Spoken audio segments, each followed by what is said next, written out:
afternoon, everybody. I'm tricking myself that it's Wednesday because we usually do the show on Wednesday. Feels like a Wednesday. It's Thursday. Yeah. It actually feels like a Saturday to me because my son's off school now, and I've got him. I'm responsible for him all day today and all day tomorrow, and that feels like a weekend to me, So I'm like juggling like all work with like keeping him at bay for, all Just day. lock him outside for a couple hours is what I do. Yeah. What about a summer job? I mean, he's 5, shouldn't he? Yeah, he's 5. You would think so. Yeah. No, he's almost 7 actually, so even more reason. Yeah. Yeah. Get that boy writing code, okay? Mm-hmm. Yeah, that's what I should do. Well, good afternoon, everybody. Welcome, Tim and Ryan. How you guys doing? I'm almost fully recovered, so I'm good. I'm happy the show got moved to Thursday after 9 days of travel, and this is good. And good morning from the West Coast. Since you only said good afternoon, I had to throw in the good morning to my fellow West Coasters. And for everyone who doesn't know, what are you recovering from? I'm recovering from traveling from beautiful Portland, Oregon, back home to Sacramento for a bit, then down to the Vegas Strip, and I don't know why anybody would go there unless you have a specific reason. So a bunch of Pearl Jam shows, so it was just tremendous.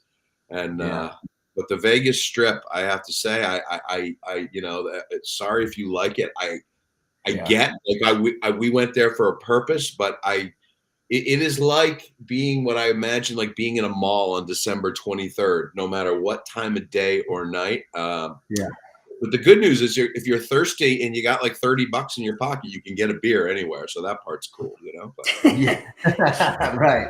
That's not great news. It's funny because like I for many years I thought that like casinos had like cheap drinks because they want people to drink as they're playing to make foolish decisions, but the drinks were exorbitantly priced. Yeah. $12 Coors Light. Yeah, what a deal. Yeah, and I gotta say, and Ryan, we'll get you in on this in a second. I'm sure you'll have something to add, but Tim and I had dinner at one of the restaurants inside the Cosmopolitan, which was like, to get to it was like a journey of walking through it was like being in a shopping mall with a million restaurants, right? And like it's funny because I came home and I was telling one of my buddies, like Tim said, that I was like, Vegas, not for me. It's just like, it's a mess. The casinos, you go inside of them and they're just crazy. And he was like, oh, I like to go to the Cosmopolitan. I think that's nice. And I was just like, oh, okay. Yeah. If you enjoy it, great. It's just, too many tourists in like a small area. It's just everybody. Yeah. We're walking by the Bellagio, and they have a big waterfall, and there's not, and it's probably more than a quarter mile around, and there is not a space to stand if you hypothetically want. Everybody's just filming like water coming up out of the water, and they're filming it for a long time. And I mean, I was just blown away that thousands of people thought that this was just an amazing idea to film this once in a lifetime shot of water coming out of water. But well, it was synchronized to a Michael Jackson song though, so that made it. Yeah, that's badass. Yeah. Okay, the Michael Jackson part makes it good. Believe it or not, I've actually never been to Vegas because it has always not sounded great to me. When I was younger, even when it like really made sense for me to go, it felt like it was for those those guys that you're friends with that have like, or they have like just insane drinking and partying endurance, and they can party for like 4 days in a row until like 2, 3, and 4 in the morning, and then get up, and then they'll just like put liquor bottles in your face like you're like a pansy for not wanting to like drink $12 vodka at 8 in the morning as you guys get up and feel horrible, and then they can do it. Like it always felt like that. Plus, I don't really love gambling casinos because I never win, but I feel the same way that you guys do about Vegas because the place that I have been is New Orleans. A lot of people love New Orleans, and it's a great city with like great culture, but I don't really like being there because it is like the most aggressive place I've ever been at. So at least in the touristy areas, like it's not like I've lived there, right?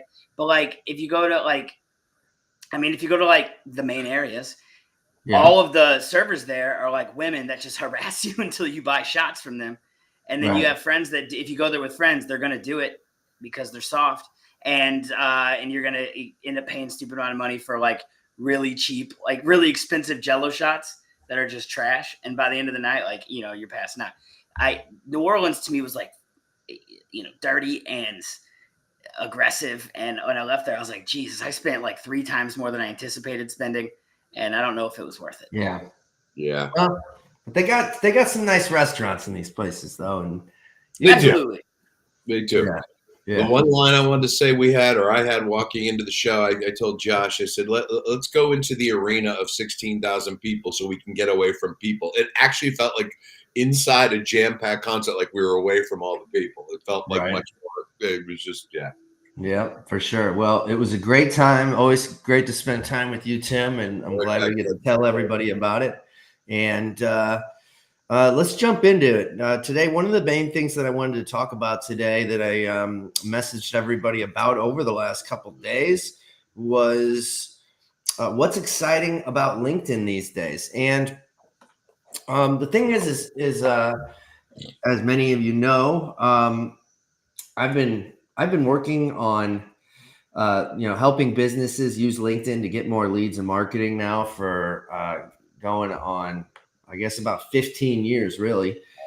First started using it for business development for the company that I was the CFO of before I went out and started my own business. And that was going back 15 plus years ago.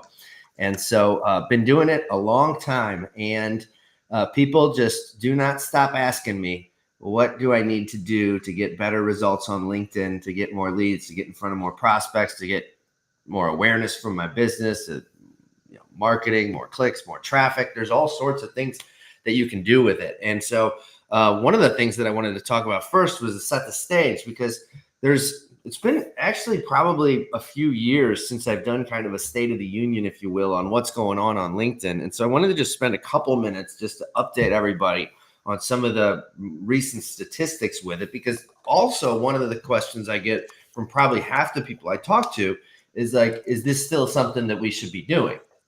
And so, well, the long and short of it is yes, absolutely. Like if you're in business and your prospects are on LinkedIn, then you need to have a solution to be able to tap into that and turn some of them into leads and clients. And so let's talk about some of the high level stats of where is LinkedIn at today. Well, for some time now, they've been at over 1 billion members. Wow. With a B, 1 billion members with a B, more than 200 countries. There's over 67 million companies registered on LinkedIn. And in the United States, I found one place that said the largest national market is the United States with 233 million users. But that didn't make sense, because then they went on to say that the Asia Pacific market has 277 million. And I was like, wait a minute, that sounds like a bigger number. But anyways, apparently the US is the biggest market, hundreds of millions of people from the United States.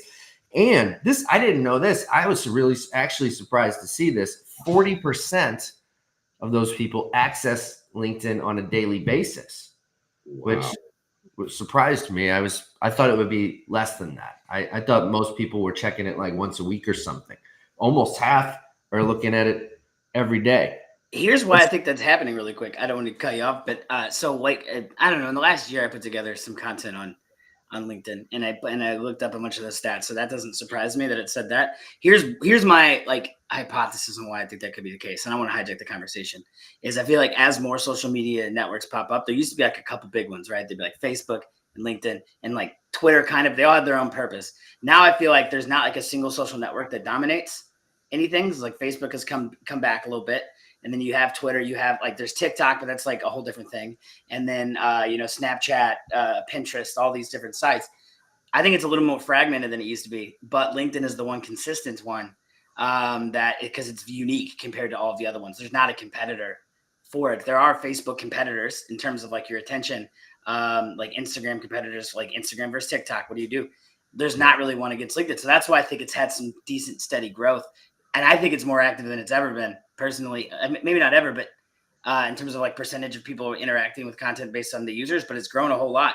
And when I get on there and I've been paying a lot more attention in the last 6 months.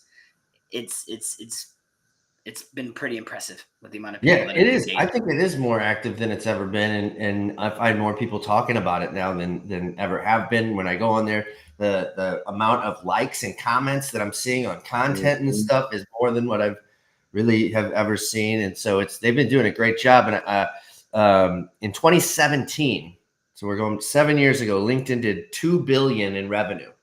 For those of you who don't know, LinkedIn was acquired by Microsoft quite some time ago. And Microsoft CEO actually has LinkedIn listed as one of his top 10 priorities. That's obviously huge global corporation that's just out there dominating the world. And LinkedIn is one of their top priorities. So they've gone from 2017 revenue of $2 billion. Every year they've grown and by 1 or 2 billion a year. And now in last year, they did over 15 billion in revenue. So they're just the LinkedIn ship just keeps climbing higher into the sky.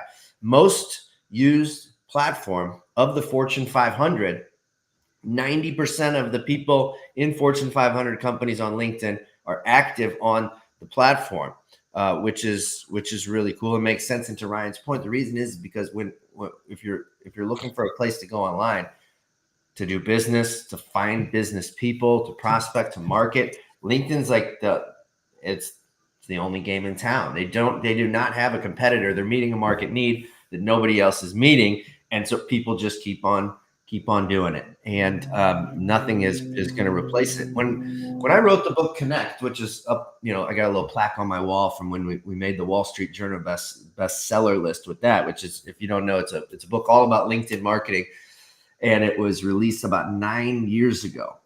So when I wrote that book, actually at the time I remember thinking like, it's probably got a short shelf life because these social media platforms, they all have their day in the sun and then they go away. And so I didn't think we'd be sitting here nearly 10 years later with LinkedIn doing even better than ever before and people getting even greater results from it too, which is the main thing that most of the clients that we're working with, the people that we help and have helped for the last decade plus, the reason they're using it is because they want to get more leads and clients from LinkedIn. And that's what we've helped people to do and have pioneered a number of different methods for doing that. So LinkedIn, here's another stat. This is kind of an old, outdated one, but apparently is still roughly in the realm of accuracy for what's happening today on LinkedIn. HubSpot had this study that they put out that said LinkedIn is 277% more effective at generating leads than Facebook and Twitter. A more recent study, it's no surprise based on that data, 79% of B2B marketers. I had that backwards. I'm sorry. 97% of B2B marketers incorporate LinkedIn into their content marketing strategies, with LinkedIn accounting for 80% of their social media leads. This wasn't the HubSpot study. This was a different one. Which one was this? This came from LinkedIn's own data. Their Sophisticated Marketer's Guide to LinkedIn, it's called, an ebook of sorts they put out with a bunch of data. And they said that 97% of B2B marketers are using LinkedIn, and LinkedIn is accounting for 80% of their leads from social media. That's pretty solid. And they said LinkedIn drives 46% of social traffic to B2B sites and is considered the most credible source of content, which is important too. People trust what they see on LinkedIn more than a lot of other places. So anyways, LinkedIn still out there killing it, still out there crushing it. Some cool things that kind of will lead you to see why it's important that you're staying relevant and active on LinkedIn. LinkedIn published data that said pages which post weekly have 5 times more followers than those which only post monthly, and their overall following grows at a rate 7 times faster. So obviously very important that you're staying active, doing something at least once a week on LinkedIn. And those are kind of the big picture numbers that I wanted to share with you, just to kind of answer the question of is LinkedIn still something that you need to be doing. And if you're not getting good results from it, figure out a way to take advantage of it and change that, because it's kind of a gold mine sitting there. And like, I hear from people all the time who are crushing it on LinkedIn. Yeah. And some of them are, have worked with other people. Some of them are people who are using my strategies.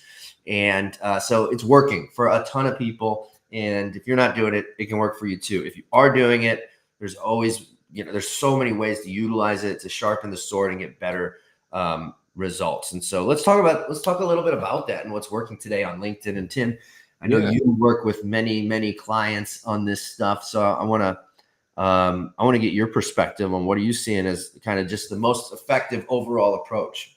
Yeah, sure. A couple of things, Josh. So first of all, I want to go back to one thing you said at the beginning there that it really blew my mind. I didn't know. So 230 million people in America. So I want everyone to think about this. And 40% of them are checking daily, which means over 100 million people in business are on this thing on a regular basis.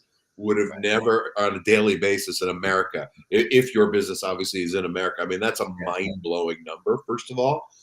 So, but to answer your question, there's so many things I could talk about LinkedIn. I couldn't possibly do it in a short segment, but I'll say one of the most important things, I've got 5 points I listed here. I'm just going to mention a couple. One is how people connect on LinkedIn. I'll be really curious out there, and I'd love to hear from some people here on this live stream. How many of you get these messages? And I get them pretty much every day. People try to connect with me and they'll go, hey, Ryan, came across your profile. Just so you know, I help people just like you. If you click the link below, I'll help you save $2 million over the next 6 weeks. I get that shit, almost every single day. It's like meeting somebody at a bar and ask them to go home with me before they even know my name kind of thing. It's just way too quick. So the first thing I want to say is never have a call to action. Never tell people all about yourself and how great you are. The thing we like to do that we teach in a couple of different classes that I teach, and including one we'll be teaching here tomorrow to our members. But one of the most important things I'll say to them is, for example, if I'm trying to connect with, say, Ryan, who's a marketing guy, I would say on my profile that I work, I help, I serve marketing people. And I really would just connect with Ryan in a simple, friendly message saying, hey, Ryan, hey, I work with marketing managers like yourself. Thought it would be beneficial to connect. Have yourself a great day. No solicitation, nothing like that. If you do things like that and have a profile that talks about your prospect, I see most people that I work with on average be anywhere from 35 to a 50% connection rate. So let's split the difference around 40 or so % connection rate. And I wanna expand on that just a little more. So think about everybody here. So with Sales Navigator, right, you can reach out to well over 100 people a week. And what does that mean? If you're hitting 40%, that means at least 40 new people on your list every single week. And my guess is there's not a B2B person either on our list, on this call, in our classes that can't use 40 new prospects coming through their system every single month. And that's the power of LinkedIn. And the cost to do that is Sales Navigator, which is, nothing compared to what it is to get a client for you. So that's my first. Go ahead, Ryan. You got to say something, I think. And that last point, and I'll hand it to Ryan very quickly. A lot of people ask that. Do I need Sales Navigator to do this? Yes. And it is very helpful. If you're really doing it and you're serious about it, you're going to end up wanting it and using it. It's not that expensive. I do have I know people who will start with just a free account and, to get their wheels going, but eventually they upgrade. Yeah. And I'll say, here's how I tell people to get Sales Navigator. I ask them, whoop, that was weird. I ask them one simple question, Josh. I say to them, so, what is one customer worth to you? And let's just say somebody says to me, they're worth about $5,000. So I tell them, I said, if you get Sales Navigator and you get one customer, you have paid for Sales Navigator for roughly the next 7 or 8 years. So it's worth it. It's like opening a brick and mortar bookstore saying, I'm not buying the shelves. I just want the books on the floor. It's just, right? Go ahead, Ryan. Sorry. Oh, no, you're all good. First off, there's someone just going to town with some yard tools. some yard equipment outside, and I don't know what they're using, but it sounds like it needs to be tuned up because good Lord. But in terms of LinkedIn, like that's throwing me off a little bit, but like if we're talking about like sending connection requests and using Sales Navigator, because I do think so. The reason Sales Navigator is important, like we want to talk about why it's important, is because the way you can filter will allow you to actually get the right prospects and not most of the right prospects. So the work that you're doing, it increases your limits with everything. So you're not going to get shut down and be like, oh, you've looked at too many profiles, you've looked at too many pages. Because what they want you to do is they kind of like they have these like rates of the usage rates. If you use it too much, then you are kind of capped for that week, that month, whatever. Sales Navigator opens it up. But the biggest thing that it can do is you can use filters to really dial in your prospects, because that's what you want to do. The reason LinkedIn is listed, and this is the whole reason I like it and why I tell people to use it, is listed all the time in these stats of like it's the best for B2B, is not because the most people use it. Like it's got a great user base, as Josh mentioned, but it's the people that you want to use it. You don't have to. It saves you so much time by not like getting so many like bullshit meetings and people that you have no idea anything about them. You just know what this persona is that they have on this social media site. You don't know if it's actually them. LinkedIn is like the only one that has like relatively accurate professional data that you can use to sift through. People can put that stuff on their Twitter or X profile or Facebook or all of them, but like who knows if that's actually accurate, and then like and they're there for a specific reason. But yeah, so you can target the exact people that you want to work with, and you don't have to waste your time having meetings that are a waste of time. You can just go really get the very best prospects for your business, line up 100 of them, work them through a campaign, and you're going to get a percentage of them to meet with you, and then a percentage of those people eventually to say that they'll work with you. And wait, here's a good example of why like a search, because I recently did this for a webinar that I did. If you wanted to find somebody, like let's just say you worked, you're a marketing agency, because that's the world we live in. A marketing agency that works with let's say mid-level companies, someone that's like 10 to 50 million, around that area. And you work with CMOs. A lot of times when you get in the person you usually talk to is the CMO and then their team. Typically the best time to work with those people or to approach those people is when there is a change in that role, because they're going to be looking to bring in their own people and their own like resources. It's very similar to like people talk about, like if you use a sports analogy, when a new GM for a team comes in and they'll like clean house with some players because it's not their guy. They'll do the same thing with companies do the same thing when they bring in an executive like that. But Sales Navigator has a feature that'll show you like, find me chief marketing officers or whatever that have recently started a new role in the last 6 months. And that'll allow you to reach out and find people that are much more likely. Now, that doesn't mean the other people are bad prospects. You want to ignore them, but it'll be those might be your best prospects. You can dial it in. And like, if you're serious about doing it, you're going to do this like consistently, because that's the most important thing with LinkedIn overall, is like finding the right people and then consistently doing things. Not any one individual like button to push that's going to magically make you money.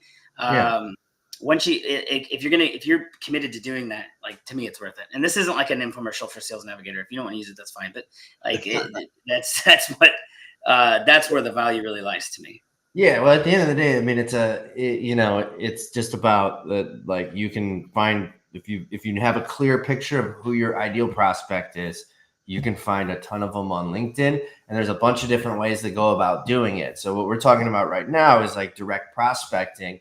And what that takes, really, there's a few components to that. So what we usually teach is like the first thing you want to start with is making sure that your profile is set up properly, right? So we call that profile optimization. And there's a handful of things that you're going to want to do to make sure that you've got that thing ready for prime time, ready so that when you reach out to people, you're putting your best foot forward, right? And so once you have that in place and that's looking good, then you're really at a stage of doing prospecting, which is where Sales Navigator might come into play for you. You can use that. You can do it using groups. Tim has a bunch of different strategies for prospecting. And then once you've got the connections coming in the prospecting, it's what kind of a messaging approach is going to move these prospects, these strangers on LinkedIn, really into them starting to know, like, and trust you to eventually say yes to having a meeting with you. And then the fourth component that's in there. So what I just talked about was your profile, prospecting, messaging. The fourth thing that we're going to put on the front end of those two is content marketing on LinkedIn so that you are like what I talked about earlier. People who are active on LinkedIn at least once a week are going to get grow their following 7 times faster than people who are only doing it once a month. So as an important part of this whole process is pushing something out there on LinkedIn once a week, at least. Some people are doing it every day, but at least once a week is a great place to be and start. And there's easy ways to go about doing it, whether it's posting in the feed, whether it's starting your own newsletter. There are tools to automate it. There are tools to help you even come up with the content for it. There are other strategies you can do, like creating your own group on LinkedIn. And so there's a number of ways to skin the cat. And obviously, we can't like talk about every single one of them right now, but pretty quickly, when you kind of look at the landscape of it, and you can figure out a plan for, I'm going to do a little of this, a little of this, a little of this. And once you have all those things moving forward, you really have kind of like a complete lead generation plan in place that's going to just consistently bring leads in the door with not a whole lot of work, really, right? Right. I'd love to add a couple more points. I actually wrote down a couple notes on what both of you were just saying. And one thing I want to say about the profile optimization, and this may sound silly to some people, but I'll tell a very short story of a client I was on the phone with a couple of weeks ago, and I had to tell him to change his picture because in the picture I told him, I said, it looked like your dog just died in the picture. I said, yeah, your face. He's the guy was just, he looked so sad and miserable. I'm like, you gotta, seriously, the people who don't have pictures, you gotta look approachable, like the way Ryan's smiling right now, very approachable smile. So someone take a screenshot of that. Yeah, I have plenty. It's so important. I mean, this guy looked like so upset and angry. So the other thing I wanted to say is really everything we're talking about here on LinkedIn is not going in for the kill. We're talking about building relationships over time. You work with people you recognize. You work with names you know. You work with names who have dropped some cool content that you're used to seeing. And then the last thing I wanted to say is we talked about the people who are active on LinkedIn. Well, on Sales Navigator, this is one of my favorite tricks. Let's just say you've got a list. You come up with, business owners, a certain industry, a certain geography, and the list is still 25,000 people. You don't want a list that big because that's going to take you, 5 years to go through. You then can click a little button if you have Sales Navigator. You can just get into the people that post regularly on LinkedIn. I can take that number going from 20,000 right down to about 3,000 or 4,000 that are regularly active on LinkedIn. And then bingo, you have this very hot list. It's one of my favorite techniques. So nice, man. Tim, I got a question for you. So in terms of outcomes, one of the things people ask me about a lot is like, what can I expect to get out of this? Yeah. And obviously you talked earlier about like how easy it is to quantify the number of prospects that you're consistently bringing in. Yes. Like with people you work with, what's a common goal that people have for that's realistic? Because some people have crazy goals that are silly. What's a realistic goal people that you work with have in terms of like number of new clients they hope to get from LinkedIn? Yeah, I love that question, my friend. So first of all, before I say this, I'll say as long as you have a prospect that is very findable on LinkedIn, you've got the good profile, you've got the right approach. You should, on average, and what I encourage people to do, if you take any of the classes that I run in various places, is I ask them to block out really simple. Just put in your Google Calendar or whatever calendar you use, 15 minutes. If it's 11 to 11:15 every day, that's your 15 minutes on LinkedIn prospecting. With that, as a rule of thumb, as an overview average, you can expect about 150 new prospects in your system. Okay. And with that, you should be able to expect, with the right marketing, the relationship building marketing, not the first email. Hey, come on, let's meet up. None of that stuff. We share value for a while. We can expect in the list of 150, I see people anywhere from 5 to 15 meetings in a month. And then that comes down to the various person's close rate, So at that point, hey, if you're closing 20% of 5 to 15 could be anywhere from 1 sale to 3 sales a month. So think about that number and what's a sale worth to you with those numbers. But and those are really real numbers. Then what happens too, Josh? Part two to that is over time, these people, so let's just say that for argument's sake, 5% of those people take meetings out of that 150. So that's about 7 meetings. So that means over 140 didn't take your meeting. Well, those 140 are going to be marketed to for a long period of time. So a portion of them will come around. So as you do this for a long period of time, more meetings are coming in. You're getting the guy or girl who you met a month ago on some calls, and then you're getting another person that's been with you for 7, 8, 10 months on your list is taking a call. So as time goes on, that number is going to increase, but only if you do it. When I say every day, I don't mean weekends, because LinkedIn's pretty dead on the weekends, but those are very real numbers, Josh. I've worked with probably over 1,000 people just on that philosophy. So, yeah, cool, man. I know you've done it all. There's probably nobody who's got more experience at this stuff than Tim now. But before we move on, anything else you wanted to add to that, Ryan? Yeah, I mean, like here'd be my big picture advice for it and like how it all works together. Because we talked about a lot of things, but like if you want to like boil it down to the most important elements of it, so like you want to look approachable, but that's, to me, that's part of prospecting. So like you want to make sure your profile looks good. You must be handsome. You must be beautiful. You must be tall. No, you just gotta. You just want to not look like a creep. Like there is a person. This is another example of a bad profile picture. Back when I was doing account management stuff, like selling like 10 years ago, doing this for clients, that like his profile picture was him behind a wall like this, like pretend this is a brick wall, and it was just his eyes right here. It's like no one is going to respond to you at all. Like you're the creepiest looking person ever. Another example, a completely different thing. I tried to buy something on Facebook Marketplace recently for my son, and the guy in the picture had ski masks and an AK-47 in this picture. I'm like, well, I'm not meeting up with you to buy a Nintendo Switch. Get out of here. You just got to look like a normal person. You don't have to look amazing. You don't have to look like, I don't know, whoever you envision when you think of the most professional looking person. But aside from that, like Tim already mentioned, you got to add people to your network all the time, because that's just going to refresh people. Because if you're adding only active people, they're not always going to be active. So you need to continuously building that. But the key here is here's the distinction of like when it's going to work and when it's not. You need to earn your opportunities with people. Like Tim mentioned, do not just go right into a pitch. It's just too much. It's not going to work. It makes you just nobody that's going to like turn that person off forever. You need to kind of earn that opportunity. So you need to be posting content. Like when you're growing your network, those people are going to be seeing your content that you're posting, whether that's content you write yourself, you hire someone to do, you use a tool to do it. All that's going to do is going to do 2 things. It's going to like put you in front of people so they recognize your name and they recognize your face, and it's going to make them think you know what you're talking about and you're smart. That's using very simple terms. Like, so doing that is going to thought leadership, brand awareness, or personal brand awareness as well. That then when you do reach out, it's going to be much more likely that they're going to respond to you. It's very similar to like if someone comes to your door, knocks on the door during the middle of the day, and it's like somebody who's going to try to sell you a new deck or like fix your roof or something. If you don't know that person, chances are you're not going to answer it. You're going to tell them to go away right away. But even if it's an acquaintance, somebody that you know, somebody that you recognize, you're going to answer that door every single time.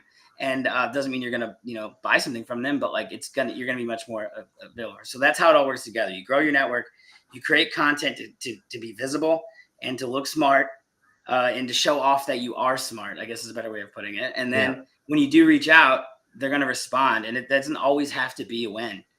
Every message, as long as they're responding to you and open to it, then it keeps the door open for down the road. Yeah, and so one of the other things that people often say to me is, "Oh, I don't know what to say. I don't have the time to be creating content and all that." And so we've come up with some different ways that really make that much easier. There's a few different paths you can go to make it much easier, and we'll be talking about that stuff, and we'll be sharing kind of more in depth on some of these LinkedIn related topics over the next week or two. So. Keep an eye on your email or on our LinkedIn group if you want to get that stuff. We'll send it to you. But for now, that's it on the LinkedIn stuff. We'll be sharing more details, though, like I said, over the next week or two with some more resources on how to do some of this stuff. So looking forward to that. And moving on with the show today. Tim, I didn't know this, but apparently credit card fees will be capped in 2030 for merchants. Yeah, I thought Tell it us was about that. fascinating, right? So I guess so. So what's happening to small businesses in this article, which we could, we can share if we want to, but I read it yesterday. I thought it'd be cool for the show. So what small businesses are having to do, and I can tell you, I even have this with someone I work with who actually does some work for me in my backyard. If it's a big job, I get charged. They're passing the fees, and they tell you they're passing on the fees to you. So what's going to happen? And the fees, I guess, apparently vary by small business versus larger merchants, which I didn't know. So now by 2030, they're going to have a law in place. We don't know what the number is, but it is going to be capped at they're thinking somewhere around 1.5%. Because right now, what businesses are doing, I'll give you a simple example. The person I was talking about that does some work for me, anything that's over $500, they'll charge you. So if I have a job, say in my house that's $1,000, I'm going to get charged an extra $30 just for that job. So I'll literally have to go old school, write them a check because hey, I want my $30, right? Yeah. So they charge you. So this way, this is going to help. I think down the road. Obviously, it's not for another 6 years, but it's going to help small businesses. I think because not have those fees. Or at least, they're going to know exactly what it is. And supposedly it's not going to change after 2030. It was an Associated Press article, by the way, for anybody who cares. Yeah, it was like Yeah, a press well, release almost. I can't find the article right now, but that's great news. Any reduction in those fees is something that I think will be very much welcomed by any business out there. Oh, you're It's right. like, it's like every store you go into now, they're like, well, you can either pay us cash or we can add another 3% to your bill.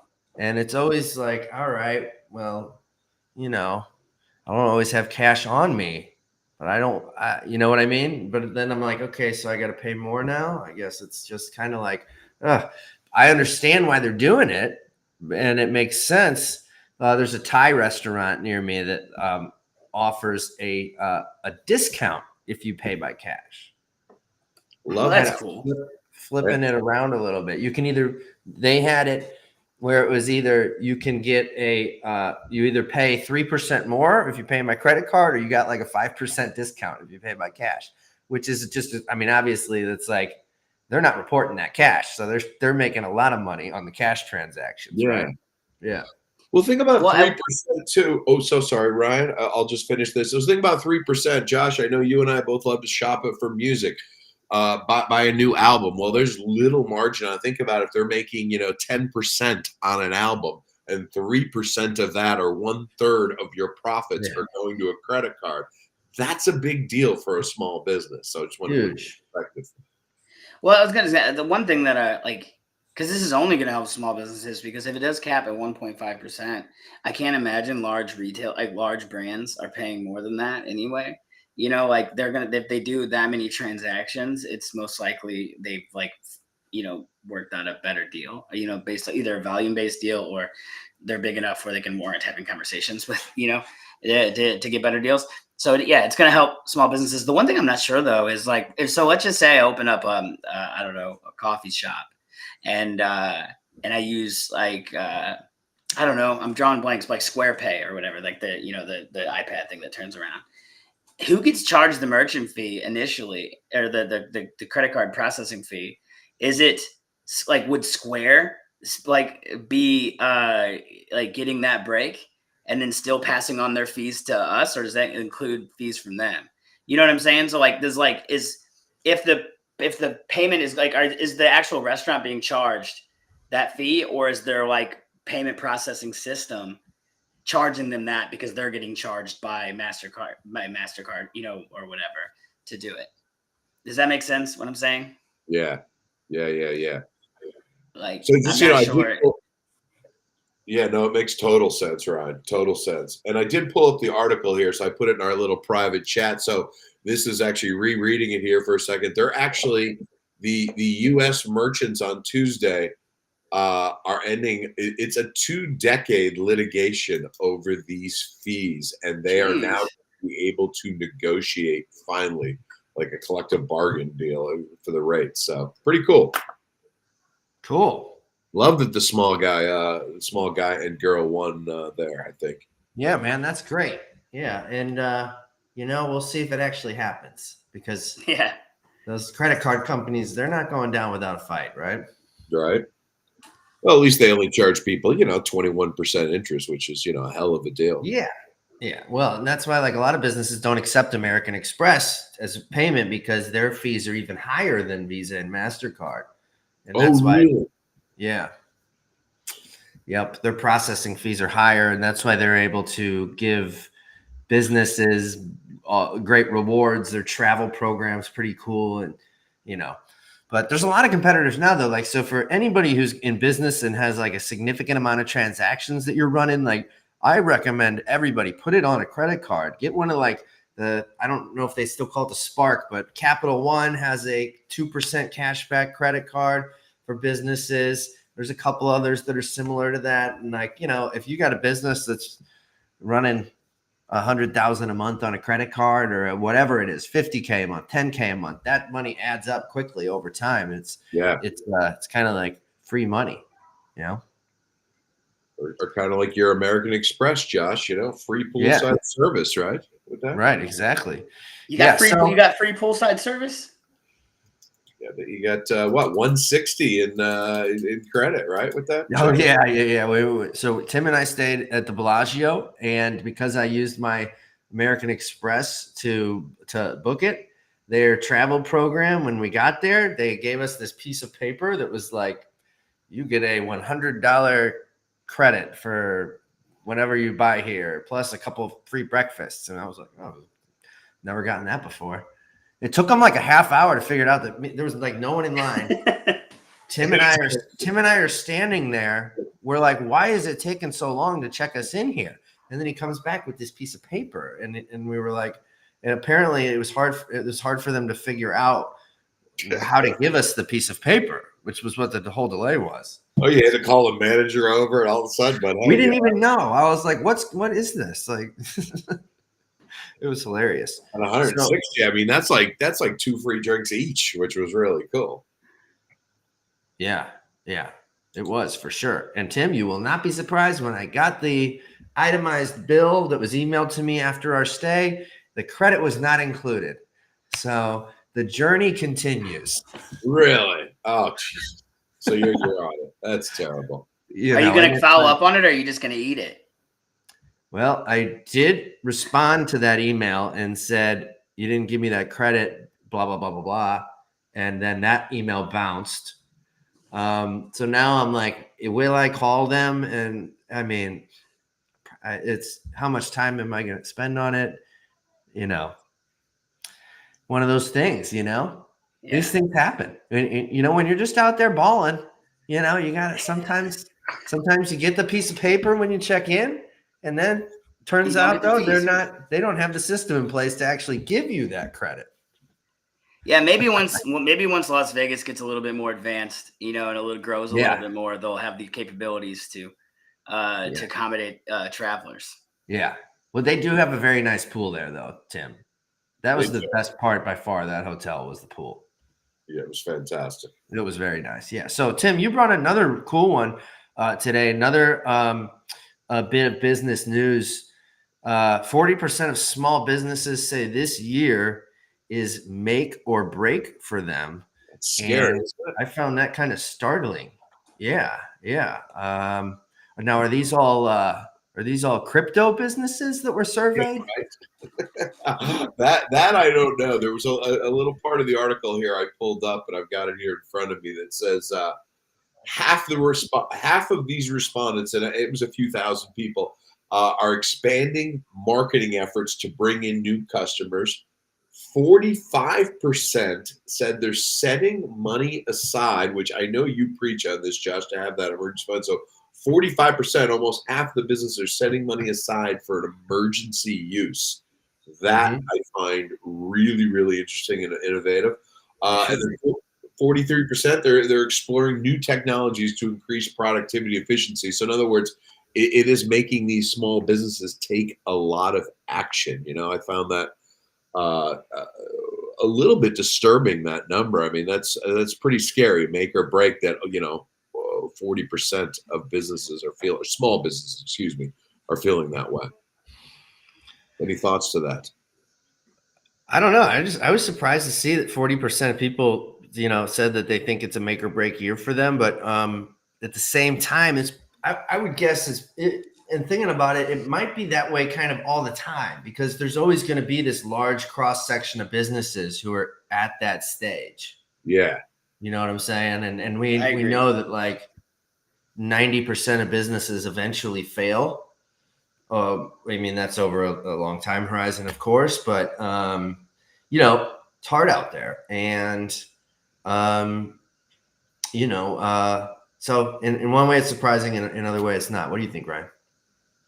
Well, I mean, I completely agree with you. First off, so it says that there were 2,000 businesses surveyed, half of them in their tech and retail industries. It also, I can't remember if you said the same. I don't know if it said what their definition of small business is. A $10 million business is much more concerning than if a small business is a $500,000 business, because it's different, but I agree. I think there are probably 40% of small businesses that, in any swath that you'll get surveys from, that'll be concerned about their, the longevity of their business all the time, because they're not either they're breaking even or slightly losing money, or they're not making enough for this to be like a massive win yet. And so if some negative things happen, it could really take them out. But I mean, it is tough, overall, you don't like to see it. Yeah. Retail's tough in general, and I think it's tougher than ever right now. And I think that you said that was a huge part of the survey base. And also I'm seeing like data that's coming out from retailers like Target, who are reporting that people are spending less. So they're consumer spending people are tightening up a little bit on their budgets, which is interesting. Latest inflation report shows that they're still inflation higher than what the government wants it to be. Interest rates still stuck at where they're at right now, not coming down, hopefully not going up. But it's going to be interesting to see where the economy goes. And stock market's at an all-time high. So let's hope that it just keeps going in that direction. And I hope that most of these businesses, if not all, but that won't happen, but I hope most of them are able to make it and not break it this year. Yeah. You got to think the retail thing. I mean, that just, I mean, think about how often you need something. I need a new water bottle. What do? I get on my phone and then it's delivered to my front door. I mean, you can't beat that service. Right. I mean, for me with retail, because I'm a man of convenience, I'm down to like the grocery store, the hardware store, the drugstore, the wine store. I mean, that's the pet food store, maybe. Yeah. That's about it. If I need something, I just have it shipped to my house in 2 seconds. Yeah. So speaking of wine store, Ryan, I'm going to drop a link in the chat for you, so maybe you can throw this up on your screen. I just found a random merchant who is selling this wine I had the other night. I went to a restaurant here in St. Louis called Idle Wolf with some of my great friends. It's a kind of like a tapas place that had entrees too, that kind of a thing. So kind of Spanish style, if you will. And most of the wine list was Spanish. And I'm not super well versed in Spanish wine, but what I like about it, and by the way, this wine that's a case of 6 for $168. So this is wine that you can get for less than $30 a bottle. What I like about Spanish wine is that there's so many different types of Spanish wines out there that if you go to a cool Spanish restaurant or tapas place or something like that, and they have like a pretty extensive wine list, there's going to be all sorts of stuff on there that you're like, I don't even know what this is, but it's going to be relatively low price because like there's just not a big market for super expensive Spanish wines, right? So we were ordering stuff off the wine list that was like $50, $60 a bottle. We ordered a couple bottles, which is pretty reasonable. So you're talking about bottles that are like 20 to 30 bucks at the store. And both of them were delicious. One of them, the one that I'm not going to talk about much, was like a Grenache predominant wine, and I think there's some retailers that you can get that one for like $15, and it was delicious. And then this one, which was really cool, from the Priorat region. I know I'm not pronouncing it right. I took Spanish for like 5 years in high school, but obviously that was many moons ago. And so Priorat, probably how you pronounce it. Priorat. I think so. Anyways, that's a region in Spain that I've had a couple wines from, but a lot of people really love the wine coming from there. And so like, if I see that on the list, I'll be like, okay, I'll try that. And you never know what you're going to get. It could be a lighter style red to a bigger, bolder style. You just don't know what it's going to be. I would say this one was kind of in the middle, maybe leaned a little toward the heavier side, but totally drinkable and not like super hot alcohol-y or anything like that. Really delicious. And I don't know if there's a picture on the back of the bottle or a description of the varietals that are in this wine. Looks like no, but this wine has like 6 different grape varieties in it. So it's a red blend of Nice. the thing I remember about it. It did have Grenache in it. It did have Cab Sauvignon and 4 other things that I don't remember now, but delicious wine. Actually, I'm keeping this on my radar to maybe pick some up for the house just for the fun of it.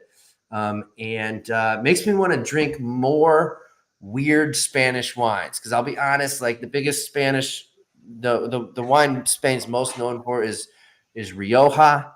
And that's a red wine. That's most of the time it's going to be Tempranillo is the grape, I think, if I'm getting it wrong. Oh, well, but I think that's the case. And most of those that I get, I find somewhat unremarkable. But some of these weird reds from Spain that like most people are like, I have no idea what this is, including me. Oftentimes they're freaking delicious, because if they weren't, they just wouldn't survive in the market at all. Yeah. You know, so these oftentimes really over deliver for the price. And I would highly recommend this one. And you don't have to buy 6 of them. You can find other places that are selling. But I mean, $32 a bottle, roughly. That's a nice price, and the good on that restaurant for charging not too much more. I mean, that's fantastic.